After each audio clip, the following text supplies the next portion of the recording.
नमस्ते। श्री परमज्योति भगवती चमत्कार शुणा। मु मुंबई शिल्पा राव। श्री परमज्योति भगवती भगवान आशीर्वाद मु सत्यलोक होमर गभीर अनुभूति को आपण मान सहित बांटुछि।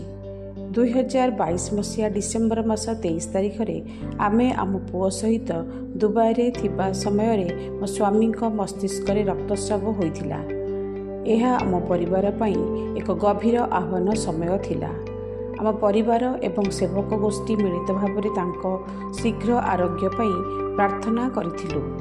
केवल आमा भगवान अनुग्रह जोगु आमे डाक्तर मानक एक भल दल सहित जोगाजोग करिपारिलु एवं से 11 दिन धरी तांको डाक्तरखाना रे भर्ती हेबा समय रे उत्कृष्ट चिकित्सा पाइले।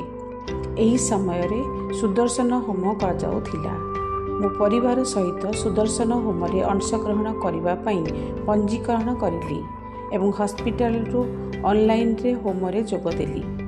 मो स्वामी को संपूर्ण आरोग्य आशीर्वाद प्रदान करने को यह सुदर्शन होम रे मु श्री परमज्योति को हृदयर सहित प्रार्थना करिली।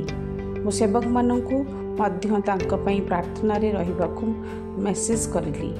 चमत्कार भाव रे 11 दिन डाक्तरखाना रे रहिबा परे तांको डिस्चार्ज करागला। 2023 मसीहा जनवरी मास 28 तारिख रे आमे तांकर चिकित्सा जारी रखिबा पई भारत फेरी आसिलु। श्री परमज्योति भगवती भगवान असीम कृपा एवं गोटे वर्ष जत्नर सहित चिकित्सा परे मो स्वामी एवं संपूर्ण सुस्थ होइछंती।